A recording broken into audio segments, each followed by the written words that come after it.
Hello my besties, welcome back. Obviously we're here with another monthly wrap up. We are going to talk about all of the books that I read in February. I'm really happy with just like the books that I read this month. I had so much fun reading this month. I feel like in January I didn't have any 5 stars and I didn't find anything that I was super excited about. But this month I had not only my first 5-star read of the year, but also my second 5-star read of the year. We had a 4.5 and I just found so many books that I just had fun with. Even if they weren't 5 stars, I just had a lot of fun reading this month. So I'm excited to talk about all of them. So I read 11 books in February. In terms of genre breakdown, I read 4 romance, 3 fantasy, 1 dystopian, 2 mystery, and 1 general fiction. And looking at my TBR from February, we did okay. We didn't do amazing, we didn't do awfully. I finished 4 out of the 8 books on my TBR, and I also started a 5th one, but I ended up soft DNFing, I want to say. And then there were 3 books that I didn't even start. I picked up All the Light We Cannot See twice, 2 separate times throughout the month, and both times I started it and I was just like, I am just not in the mood to read historical fiction right now. The way it was written specifically was just throwing me off, and I was like, you know what, I just want to give this book the best chance possible because I know a lot of people love it, and I'm not in the mood. At least we gave it a shot. I tried, it didn't work, that's okay, I'll try again at some other point in time. But the first actual book that I read this month was a library book actually, and it was Scythe by Neil Schusterman. I have heard so much about this book and about this series. If you don't know what Scythe is about, it is YA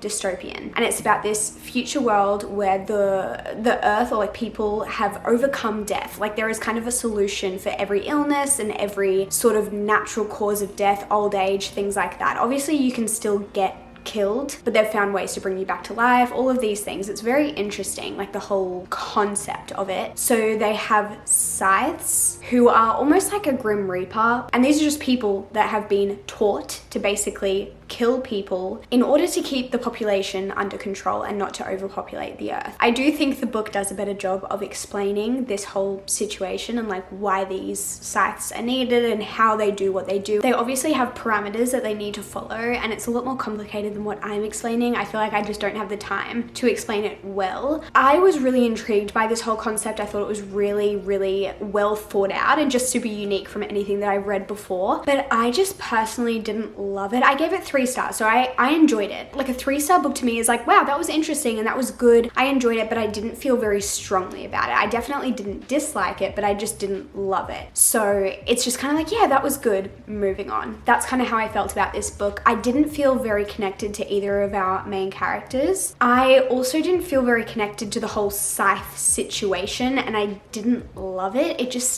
It felt so morbid because you're just reading about death the entire book. Like this whole book is just about death, and I just didn't love that. It just didn't make me feel good, and so I haven't picked up the rest of the series. I don't know if I'm not against continuing the series. Please let me know if you have read this series and what your thoughts are. I would love to know if the series gets better or like significantly better. If you think it's kind of just the same, then maybe I won't continue it. I don't feel desperate to keep reading it, but I'm not like, oh, I don't want to read it. It's just more of like a maybe I will if I feel like it, but at the moment there are just so many other books I would rather be reading. So I'm glad that I read it because it was on my 2024 TBR and I did borrow it from the library, so yay for actually using our library instead of buying more physical copies. But yeah, 3 stars. It was good. It was fine. And I would recommend it, especially if the concept sounds interesting to you. I just don't think it was like my favorite thing ever. But you know what was my favorite thing ever?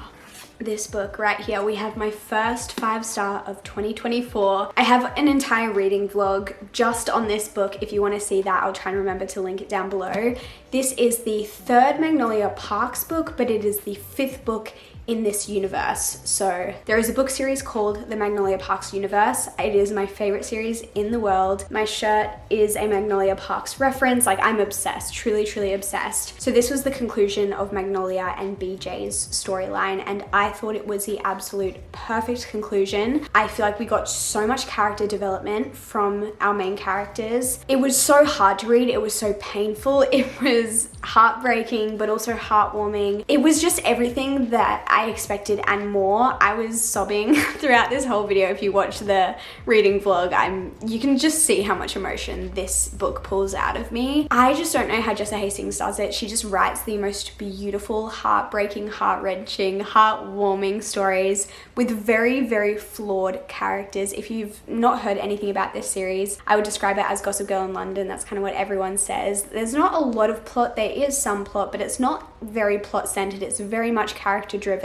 And if you don't want to read about messy, flawed characters, definitely don't pick up this series, don't pick up this book. But if you just want to read a character-centered series about messy people who make a lot of mistakes but also learn from those mistakes after a while and just work on themselves, work on their relationships, their friendships, family dynamics, I will say trigger warnings for this book.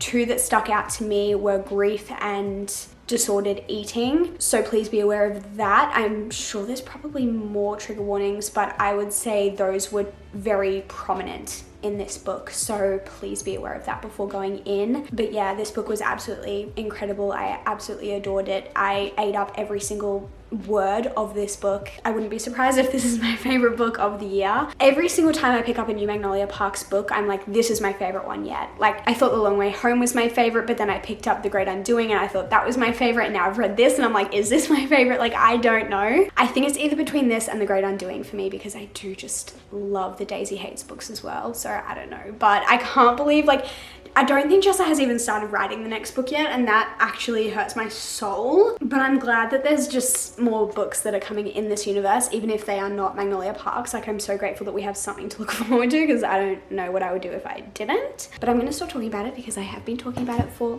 way too long. So moving on. The next book that I read was Two Wrongs Make a Right by Chloe Leese. I was super excited to pick this up because I've heard incredible things about it. This book is kind of like a fake dating story where there are these two people and their friends are really trying to set them up because their friends think they would be really great together. So they make a plan to start fake dating and then fake break up so that their friends can stop bugging them and trying to like set them up, because then at least they can say, oh, actually we tried and it didn't work out, and obviously like been there, done that kind of thing. But obviously they start fake dating and there are feelings involved and feelings build, and the fake dating kind of turns into real dating. You know the drill. Like, it's just how these books kind of go. But I ended up giving this 3 stars. I thought it was fun. I thought it was good. It made me smile, but it just didn't like stand out to me. It was just it was a good little romance to read. I enjoyed my time, but I have not thought about this once since I finished it. The next book is this absolute tome of a book. This is Crescent City, House of Flame and Shadow. Why do I feel like accomplished to have read this? This definitely took me quite a while to get through, but I had so much fun reading this. I feel like I've heard very mixed reviews. Some people loved it, some people didn't, some people were disappointed, some people just had a great time, and personally I had a great time. I will say Crescent City is not like my personal favorite series in the world, so I don't think I had a lot of expectation writing on this. Like, I kind of just went in being like, I'm just here for a good time, I'm here to hang out with these characters and see what happens.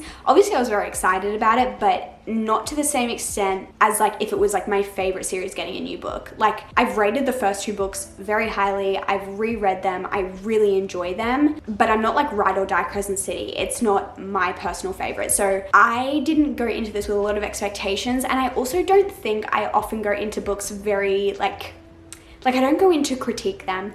I'm not trying to like work out the plot, if it's good enough and if the characters had enough development and if there's too much world, but like I'm just there for the vibes.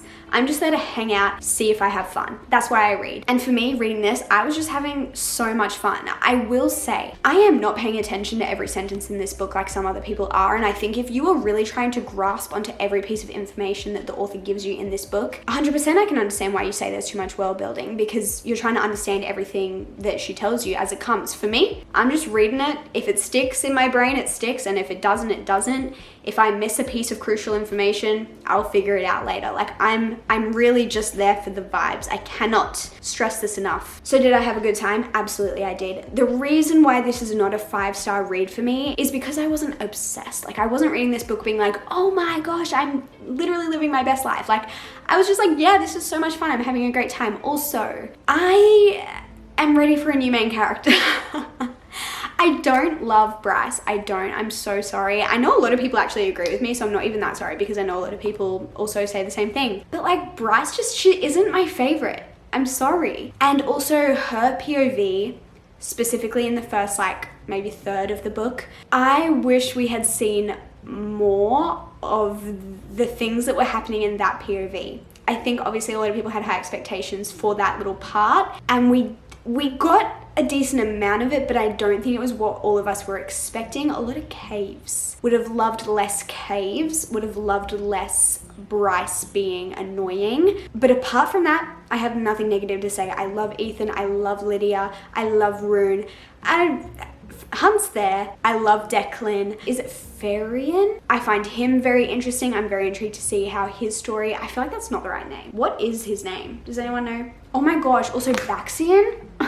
I won't say anything. Anyway, I had a great time. 4.5 stars from me. Great vibes. Had a lot of fun. Please move aside Bryce and give us some more Lydia. Give me some more Rune. Give me some more Ethan. Give me some more anyone else. But yeah, I had a fun time. Then we had my second 5-star book of the month, which has to be Emily Wilde's Map of the Otherlands. This is a sequel to Emily Wilde's Encyclopedia of Fairies. I read that last year. It was one of my favorite books of the year. I absolutely adored it. The first one was 5 stars. The second book is a 5-star read.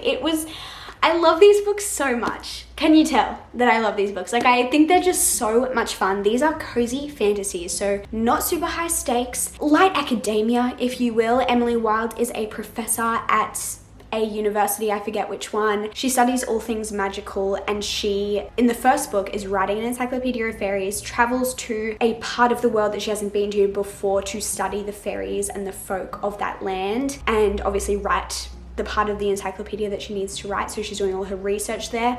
You are reading her story in like diary format, but it doesn't feel like diary format very often. So in the sense of she is saying, no, she's not saying dear diary, but she's basically saying, today I found this and this is what I learned about and blah, blah, blah, blah, because you're kind of reading it as like an academic journal. Apart from the very start of the chapter where it's kind of like, here's the date and here's what I did today, it does not feel like a diary format. But also in the first book, we get an introduction to a romantic interest who is so annoying but so funny, like a good type of annoying. Like the author is obviously trying to make him a little bit obnoxious, but it's just like quite entertaining. And Emily Wilde is not the best in social situations, and so they are just the funniest little combo. And in the second book here, we are following those two characters on another little adventure that they go on. We also get some new characters. We get a new little traveling adventure that they go on. We get to find out a little bit more about our characters' kind of backstories, and specifically the love interest and like his kind of backstory, I guess. It was perfect. The vibes are perfect. The writing is perfect. If you like cozy fantasy, you have to read this series. I love it. I have nothing negative to say. I feel like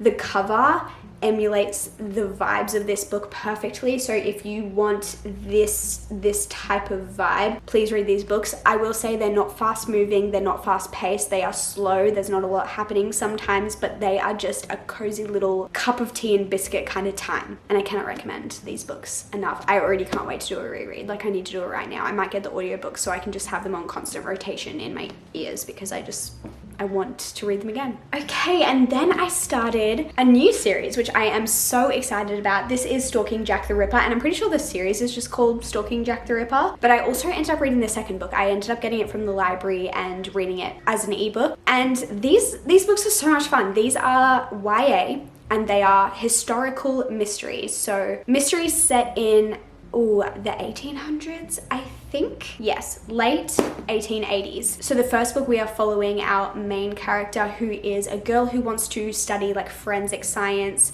She wants to learn how to do autopsies of dead bodies and obviously understand cause of death and things like that. So she is studying to do that, but she's kind of doing it secretly because she's a girl in a world where girls aren't supposed to have education. So I love that kind of aspect of it. And she also meets and befriends this guy, Thomas, who becomes quite a significant part of the story too. There's also a bit of romance. There's a lot of mystery. She is basically trying to solve the mystery of Jack the Ripper. Obviously Jack the Ripper is real, I know that, but this is like a fictionalized version of what could have happened in this era and with this story, I guess. And basically there's a lot of murders happening and she wants to find out who is doing this and why it's happening. So that's kind of what the first book entails. And then in the second book, we follow the same two main characters as they travel to a university college type of thing in another country to be able to further their studies on this like forensic science. I don't really know the ins and outs of this. To study dead body situation, like how to learn how to work out how people died. It sounds very morbid. It is a little bit morbid. It's a little bit gory because they're obviously discussing like dead bodies, but it's not too bad because it is YA. And if I can handle it, I feel like anyone could because I'm pretty sooky with stuff like that. But the second book is so good. I rated the first book 4 stars. I think the second book, I don't know, maybe 4.25, maybe 4.5. It was so much fun because it's set at this like old school. I imagined it taking place in this like mansion because they talk about kind of like the different wings of the house and like there are servants there and the servants have like servants quarters and things like that. So I kind of made it out in my head to be this like castle type of thing. Not sure if that's incorrect, but I love that sort of thing. Like it kind of gave me similar vibes to like Belladonna, like in terms of the vibes, almost like that gothic kind of feel to it. So much fun. And the mystery that they're working out in the second book is just like a totally new mystery, but obviously still uses the two main characters. It was just so much fun. The vibes were perfect. The story was so interesting. The ending was crazy and I loved it so much. I can't wait to continue the series. I think there are 2 more books in the series. I need to get my hands on them ASAP. My library doesn't have the third one, which is really annoying me because I'm trying not to buy new books, but I think I'll have to. But they do have the 4th one. Like explain that to me, please. Anyway, I'll read it somehow, probably next month. I'm so excited. I love this series so much. I also started another new series. So I read the first book, which is called The Raven Boys. This is kind of like no plots, just vibes. I think it's technically YA fantasy, but the fantasy element is pretty small, I would argue. It's not like fae or anything like that. It's more just like there are spirits of people that have died and they can communicate with them. Like the main character specifically in this book can communicate kind of, I'm not explaining this well, to be honest. Basically, our main character lives with some like mediums / clairvoyants / psychics. All I know is that they can kind of tell the future. Our main character can't, but she kind of has one experience where she finds out that someone is going to die. This boy is going to die in the next year. And then she ends up meeting this boy and is like, oh my gosh, I know you're going to die in the next year, but you don't know that. And they end up becoming friends, which is kind of crazy. And then she also befriends his friends. So she now has this little group of friends who are these boys and they're called the Raven Boys because they go to this school and that's just kind of what they call the boys that go to this school. And we're kind of just following those characters, kind of just doing their thing. There is a little bit of like a mystery element involved, but I wouldn't say it's super plot heavy. I rated this 3 stars. I thought it was good and I definitely felt a lot more connected to the characters by the end of the book compared to the start. At the start I was kind of like, not sure if this is going to be for me, but by the end I was like, I want to know what's going to happen next. So I'm definitely going to continue this series and I'm hoping, I've heard that this is like incredible found family and I can already kind of see that. So I'm hoping that when I pick up the next few books, I'll get more of that found family kind of vibe because I love found family. That's my favorite trope of all time. So anything with good found family, give it to me, please. Then we have The Wishing Game. This is genre fiction and this is just the most wholesome, sweet little story. In this book, we follow our main character, Lucy. She's 26 years old. She's a teacher aide and she really wants to adopt a little boy who is in the foster care system and she feels like he's just not getting the love that she thinks he deserves. So she really wants to adopt him, but she doesn't really have the money to do that. She also lives in a share home. She needs to have a better kind of living environment to be able to do that. So there are just a few things standing in her way, but she is determined to adopt this little boy. And she gets invited into this game, I guess, of this author that she was obsessed with as a child. And this author has invited a handful of adults to compete in this game and this competition, I guess. And whoever wins gets the publishing rights to the new book that he is going to release, which obviously is a lot of money because he's a very famous author. And she wants to win this game so that she can get this money and adopt this boy. That's kind of the whole background of this book. So you're just kind of following our main character as she's competing in this game and all of the things that go on. It's so sweet and just so like lovely and wholesome and sweet. And I just really loved this. I gave it 4 stars. I definitely recommend it if you just want kind of like a heartwarming, sweet little book. It's pretty short as well. And I just had so much fun reading this. Like I really can't recommend it enough. Next, I picked up Bride by Ali Hazelwood. This is a gorgeous hardcover arc. I'm obsessed with the foiling on it. It's so beautiful. And I rated this 3.5. I thought it was good and it had me giggling at certain points. I thought it was like a very fun little concept, but I just don't think I was obsessed with it. I don't know, I just didn't feel very strongly about it. Like, I definitely enjoyed my time. It was just like, oh, that was so cute, and it made me giggle and I had a fun time, but moving on. That's kind of how I felt about it. There was definitely some things that I didn't really enjoy, and I don't think the Omegaverse is for me. If it is for you, congrats, and I love that for you, but I don't think I will be reading more of it because no. Thank you, respectfully. I did skip certain scenes that just I was not interested in understanding at all. I think a lot of people say this is like a really great way to like dip your toes into the Omegaverse, and I agree with that. I think it was a great way to dip my toes into it and decide that's not for me, and that's okay, and step right out, you know? If you want to know what the Omegaverse is, honestly Google it, because I would not be able to explain it very well to you, and I'm very confused by it, so don't ask me. But if you want to know what this book is about, we are following our main character, who is a vampire, and her love interest is a werewolf. They enter an arranged marriage to kind of create peace between the two opposing species, and you kind of just follow the love story that comes from that, and also the political intrigue that comes from that. And also her best friend goes missing at the beginning of the book, so you are also trying to figure out where she is and why she's gone missing. So it was a great little story. I had fun. 3.5 is a pretty good rating, honestly, but it definitely wasn't my favorite Ali Hazelwood. And lastly, I read Shattered Sea by Catherine Cowles. I ended up giving this 3 stars. This is the 4th book in the Tattered and Torn series, which is a small town romance series from Catherine Cowles. It reminds me a lot of like the Edens and other Devney Perry kind of stories, where they're just short and sweet, nothing really necessarily mind-blowing, but just like a good little time, like just a fun, quick little romance to read. Every book kind of follows a different couple and different people that live in the small town, and I love a small town romance. I love a small town romance series with interconnected standalones, and I had fun with this. It wasn't my favorite in the series. We followed Lakin, who works at the art gallery, and her love interest is an actor who comes to town to kind of become immersed in the like ranch lifestyle, because he's going to be playing a character who needs to kind of understand that in some movie or something coming up. So that's kind of fun and unique. And this is also one of those series where it's like small town romance, but like has a suspense mystery element to it. So in this book, there just ends up being a lot of people turning up dead that are connected to Lakin, and she's basically like, what is going on? Like, am I cursed? Why do all of these people that I know keep dying? Is it really coincidence, or is there something more sinister going on here? And obviously you figure out kind of the mystery behind that. I will say, I think one of the reasons I may not have enjoyed this as much as some of the other books that I've read in this series is because I spread this out so much. Like, you know, when you have a book on your Kindle, for me, I have a book on my Kindle that I read before bed, and it's like I only read that book before bed because I just need something kind of like fun, lighthearted, something kind of easy to read before falling asleep. Like, I don't want to be reading a crazy high fantasy right before falling asleep because I will not remember what I read the next morning. So I always have like a lighthearted little romance to read before going to bed. But for some reason, I was reading this for like weeks because I just wasn't reading much before going to bed. And sometimes when I drag a book out too much, I just end up not really enjoying it. I'm not really sure why.